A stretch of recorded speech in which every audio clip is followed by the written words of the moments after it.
2022 question പേപ്പറിലെ മൂന്നാമത്തെ ചോദ്യത്തിന്റെ ഒന്നാം ഭാഗം നമ്മൾ പറഞ്ഞു കഴിഞ്ഞു. രണ്ടാം ഭാഗം അതിന്റെ ബാക്കിയുള്ള ഭാഗം. ചോദ്യം ഇതായിരുന്നു: what are the two forms of state that emerged in ancient India? പുരാതന ഇന്ത്യയിലെ രണ്ട് തരം ഭരണകൂടങ്ങൾ ഉണ്ടായിരുന്നു. ഒന്ന് റിപ്പബ്ലിക്കൻ ഫോമിലുള്ള ഗണസംഘങ്ങൾ, രണ്ട് ഏകാധിപതികളായിട്ടുള്ള ചക്രവർത്തിമാരുടെ കീഴിലുള്ള മൊണാർക്കികൾ. ഈ രണ്ടും ഉണ്ടായിരുന്നു. മൗര്യ കാലഘട്ടത്തിലെ കഥ പറഞ്ഞു കഴിഞ്ഞു. ചന്ദ്രഗുപ്ത മൗര്യന്റെ കാലഘട്ടത്തിലെ എപ്രകാരമായിരുന്നു എന്നൊക്കെ പറഞ്ഞു. ഇനി തുടർന്നുള്ള ഭാഗം: we are not going to narrate the story of rise and fall of Mauryan empire. Maurya സാമ്രാജ്യത്തിന്റെ ഉയർച്ചയും പതനവും കഥ പറയുകയല്ല നമ്മൾ ഉദ്ദേശിക്കുന്നത്. അവർ primary aim is to show that the idea of nation state was still absent at the time when consolidation of empires was taking place in ancient India. പുരാതന ഭാരതത്തിലെ സാമ്രാജ്യങ്ങൾ ചെറിയ ചെറിയ ദേശരാഷ്ട്രങ്ങളെ കൂട്ടിച്ചേർത്ത് വലിയ സാമ്രാജ്യങ്ങൾ ഉണ്ടാക്കുന്ന നേരത്തും നമ്മൾ ഇന്ന് വിചാരിക്കുന്നത് പോലുള്ള ഒരു ദേശരാഷ്ട്രം, നാഷണൽ സ്റ്റേറ്റ് എന്ന ഐഡിയ അപ്പോഴും ഉണ്ടായിരുന്നില്ല, ആബ്സെന്റ് ആയിരുന്നു. Similarly, the rise of a Gupta empire may lead you to think that India as a nation state existed. BC-യിലാണ് മൗര്യ സാമ്രാജ്യത്തിന്റെ കഥയെങ്കിൽ അത് കഴിഞ്ഞ് കുഷാന രാജവംശം വന്നു. അതെല്ലാം കഴിഞ്ഞ് AD-യിൽ ഗുപ്ത സാമ്രാജ്യം വരുന്നു. ഗുപ്ത സാമ്രാജ്യം വരുമ്പോഴാണ് ഇന്ത്യൻ ചരിത്രത്തിലെ ഗോൾഡൻ ഇറ എന്ന് നമ്മൾ പറയുന്നത്.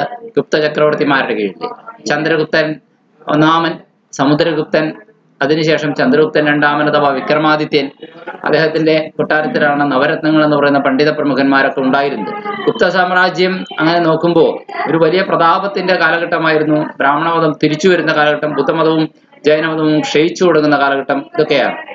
അപ്പോൾ പോലും ഗുപ്ത സാമ്രാജ്യത്തിന്റെ ഉയർച്ച ഉണ്ടായി എന്ന് പറയുമ്പോൾ പോലും അവിടെ നാഷണൽ സ്റ്റേറ്റ് വീണ്ടും രൂപപ്പെട്ടു ഇന്ത്യയിൽ എന്ന് അർത്ഥമില്ല എന്നാണ് പറയാ. There is no doubt that these empires had huge centralized administrative and bureaucratic structures. ഈ ഗുപ്ത സാമ്രാജ്യമാണെങ്കിലും മൗര്യ സാമ്രാജ്യമാണെങ്കിലും ഇവർക്കൊക്കെ കേന്ദ്രഭരണം എന്ന് പറയുന്ന സെൻട്രലൈസ്ഡ് അഡ്മിനിസ്ട്രേഷൻ, അതുപോലെ തന്നെ ഉദ്യോഗസ്ഥന്മാരുടെ ഒരു വലിയ വൃന്ദം, അതിന്റെ ഒരു ഭരണക്രമവും ഘടനയും ഒക്കെ ഉണ്ടായിരുന്നു എന്നത് സത്യം തന്നെയാണ്. പക്ഷേ ഒരിക്കലും ഒരു റെഗുലർ കോൺക്വസ്റ്റില് പിടിച്ചെടുത്ത സ്ഥിരം പ്രദേശങ്ങൾ അവർക്കുണ്ടായിരുന്നില്ല.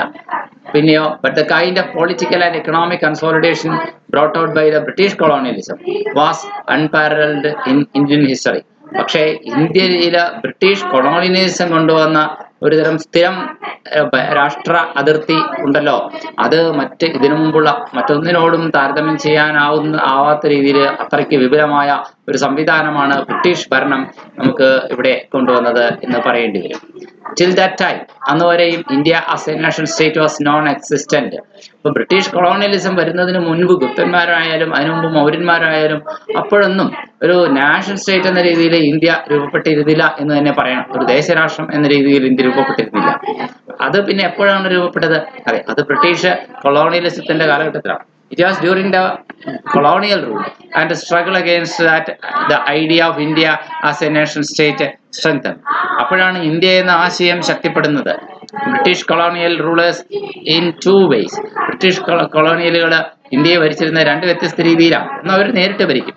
രണ്ട്, അവർ നേരിട്ട് ഭരിക്കാൻ അവർക്ക് അത്ര ശക്തിയില്ലാത്ത സ്ഥലങ്ങളിൽ അവിടെയുള്ള രാജാക്കന്മാരെ കൊണ്ട് തന്നെ പ്രിൻസിപ്പാലിറ്റികളായിട്ട് അല്ലെങ്കിൽ പ്രിൻസിലി സ്റ്റേറ്റുകളായിട്ട് ഭരണം നടത്തും. Indirect rule.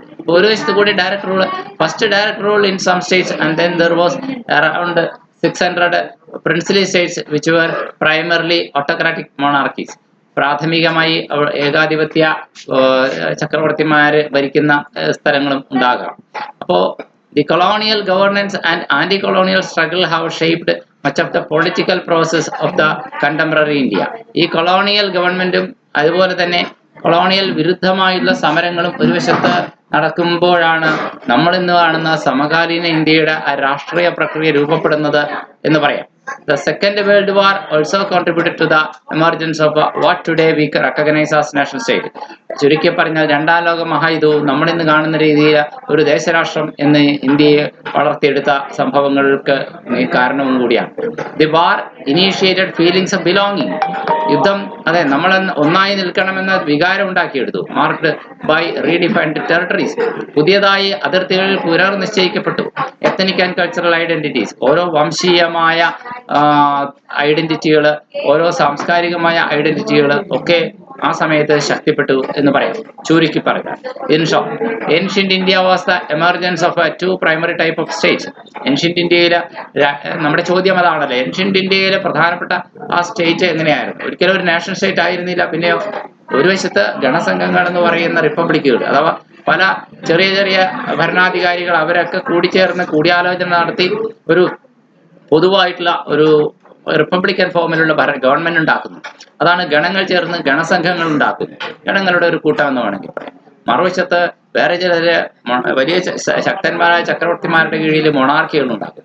പുരാതന ഭാരതത്തില് ഇവ രണ്ട് ടൈപ്പ് ഉണ്ടായിരുന്നു. ഗണസംഘങ്ങളെ റിപ്പബ്ലിക്കുകൾ എന്ന് പറയാം എന്ന് നമ്മൾ പറഞ്ഞു.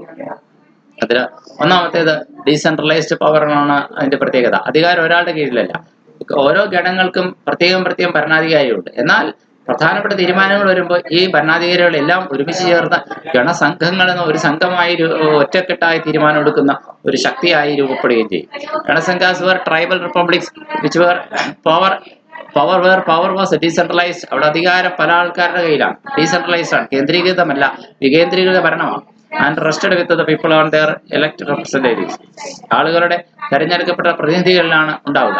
കൗൺസിൽ ബേസ്ഡ് ഗവർണൻസ്, ഇനി കൗൺസിൽ അടിസ്ഥാനപ്പെടുത്തിയിട്ടുള്ള ഭരണമാണ്. Decision making authority lay with a council of elders.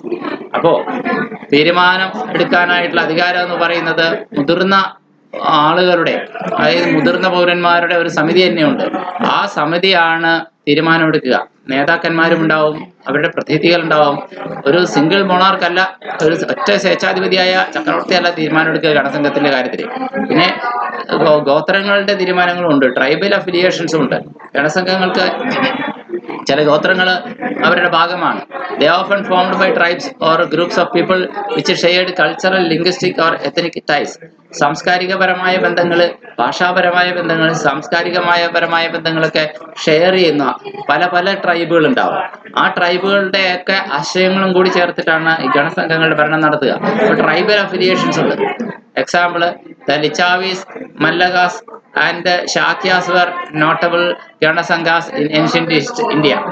ഇനി മൊണാർക്കികൾ, സെൻട്രലൈസ്ഡ് പവർ.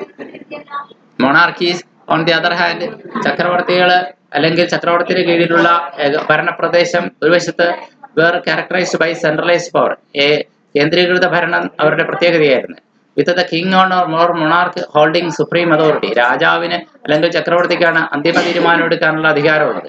ഹെറിഡിറ്ററി സക്സഷൻ ആണ്, പരമ്പരാഗതമായിട്ടുള്ള പിന്തുടർച്ചയാണ് രണ്ടാമത്തെ പ്രത്യേകത. എന്ന് വെച്ചാൽ ഈ രാജാവ് അല്ലെങ്കിൽ ചക്രവർത്തി മരിച്ചു കഴിഞ്ഞാൽ അദ്ദേഹത്തിന്റെ മകൻ അല്ലെങ്കിൽ അവരുടെ കുടുംബത്തിലെ ആൾക്കാരാണ് തീർച്ചയായിട്ടും പാരമ്പര്യമായിട്ട് ഭരണം ഏറ്റെടുക്കുക. Monarchs often inherited their position with the throne passing from one generation to the next. അടുത്ത തലമുറയിലേക്ക് അധികാരം കൈമാറിയിട്ടാണ് അവര് മുന്നോട്ട് പോവുക.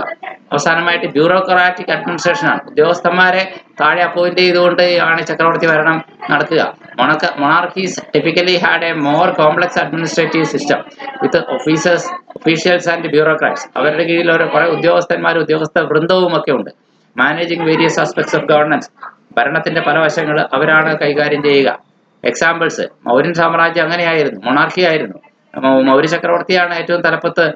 ചന്ദ്രഗുപ്ത മൗര്യനാണെങ്കിലും ബിന്ദുസാരനാണെങ്കിലും അശോകനാണെങ്കിലും ഒക്കെ മൗര്യ ചക്രവർത്തിയാണ് ഏറ്റവും തലപ്പത്ത്. അതിനുശേഷം ഗുപ്ത സാമ്രാജ്യവും മൊണാർക്കി തന്നെയായിരുന്നു. And the kingdoms of Magadha രാജ്യം നോക്കുക, കോസല, ഇതൊക്കെ പ്രോമിനന്റ് മൊണാർക്കികളായിരുന്നു ഏൻഷ്യന്റ് ഇന്ത്യയിൽ. ഇത്രയുമാണ് നമുക്ക് ഈ ചോദ്യവുമായി ബന്ധപ്പെട്ട് നമുക്ക് ഉത്തരവെഴുതാനുള്ളത്.